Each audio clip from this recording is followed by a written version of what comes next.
আপনি যদি এই দুইটি পাপ কাজ করেন, তাহাজ্জুদে নামাজ পড়লেও দোয়া কবুল হবে না। এমনকি আপনি কাবা শরীফের গিলাফ ধরে আল্লাহর কাছে কান্নাকাটি করে দোয়া করলেও তা কবুল হবে না। নবী করিম সাল্লাল্লাহু আলাইহি সাল্লাম বলেছেন, বান্দা যখন তার রবকে ডাকে, রব বলে কবুল, অর্থাৎ আপনি যখনই আপনার রবকে ডাকবেন তখনই তিনি আপনার ডাকে সাড়া দিবেন। কিন্তু দুই শ্রেণীর মানুষ এমন আছে যারা এত বেশি অন্যায় করে যে তারা যদি তাহাজ্জুদে নামাজ পড়ে, যদি কাবা শরীফের গিলাফ ধরে মক্কায় গিয়েও আল্লাহর কাছে দোয়া করেন, আল্লাহ তাদের দোয়া কবুল করবেন না। এটা খুব মারাত্মক কথা। নবী করিম সাল্লাল্লাহু আলাইহি সাল্লাম বলেছেন, আমার উম্মতেরা যখন আমার রবকে ডাকে, রব তখন তার বান্দার ডাকে সাড়া দেন। কিন্তু দুই শ্রেণীর মানুষের ডাকে তাদের রব কখনোই সাড়া দেবেন না। এক নম্বর, প্রথমত যারা অন্যায়ভাবে অন্যের সম্পদ ভোগ করে, বিশেষ করে সমাজের প্রভাবশালী ব্যক্তিরা যারা সমাজকে নিয়ন্ত্রণ করে, তাদের দেখা যায় যে মানুষের জায়গা জমি নিজের মতো করে ব্যবহার করে।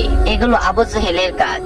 আবু জাহেল যখন ক্ষমতায় ছিল তখন মানুষের সম্পদ নিজের সম্পদ মনে করে ব্যবহার করত। মানুষ তার কাছে কোনো আমানত রাখলে সে আমানত কখনোই ফিরিয়ে দিত না। মানুষের সম্পদ দখল করে সারা জীবন ভোগ বিলাসে কাটিয়ে দিয়েছেন। সুতরাং আজকে যারা অন্যায়ভাবে মানুষের সম্পদ ভোগ করে, তাদের মনে রাখতে হবে যে এরা কখনো মুহাম্মদ সাল্লাল্লাহু আলাইহি ওয়াসাল্লাম এর উম্মত হতে পারে না। এরা আবু জাহেলের গোষ্ঠী। এই কারণে প্রিয় ভাইয়েরা, আমরা যারা অন্যায়ভাবে অন্যের সম্পদ ভোগ করে, তাদের দোয়া আল্লাহ সুবহানাহু ওয়া তাআলা কখনোই কবুল করবেন না। যদি আপনি দোয়া কবুল করতে চান, অবশ্যই আপনাকে হালাল পথে উপার্জন করতে হবে। অন্যায়ভাবে অন্যের সম্পদ কখনোই ভোগ করতে পারবেন না। আল্লাহ তার বান্দার হক খাওয়া কখনোই পছন্দ করেন না।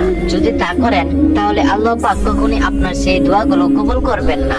দুই নম্বর, দ্বিতীয়ত যারা সবসময় জিনা ব্যভিচারে লিপ্ত থাকে। আপনি শুধু মনে করবেন না যে একটা মেয়ের সাথে শারীরিক সম্পর্ক করাটাই শুধু জিনা। আপনি যদি ফেসবুকে খারাপ ভিডিও দেখেন, সেটাও জিনার শামিল। আপনি যদি হেঁটে হেঁটে কোনো নারীকে দেখতে চান, সেটাও আপনার পায়ের জিনা এবং চোখের জিনা, সবকিছুতে জিনা হয়ে যায়। সুতরাং যারা এই ধরনের হারাম সম্পর্কের মধ্যে জড়িত আছে, তাদের দোয়া আল্লাহ কবুল করবেন না। কারণ তারা গার্লফ্রেন্ডের সাথে কথা বলে, সেটাও জিনার অন্তর্ভুক্ত। গার্লফ্রেন্ডকে চোখ দিয়ে দেখা, সেটাও জিনা। গার্লফ্রেন্ডকে হাত দিয়ে ধরা, সেটাও জিনা হয়ে যায়। আর এতগুলো জিনা যারা করে, তাদের জিনার সাথে সম্পর্ক। যারা জিনা করতে করতে জীবন কাটায়, তাদের দোয়া আল্লাহ পাক কখনোই কবুল করবেন না। খুব মারাত্মক কথা।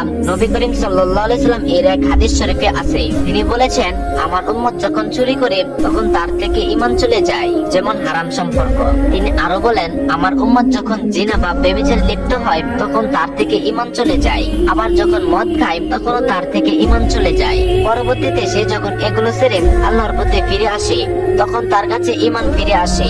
সুতরাং এগুলো খুব মারাত্মক কথা। এজন্য আমাদেরকে গুনাহ থেকে বাঁচতে হবে। মনে রাখবেন, এই দুনিয়াতে আমরা চিরস্থায়ী না। আমরা একাই আসছি, একাই যাইতে হবে। কবরের সঙ্গে কেউই হবে না।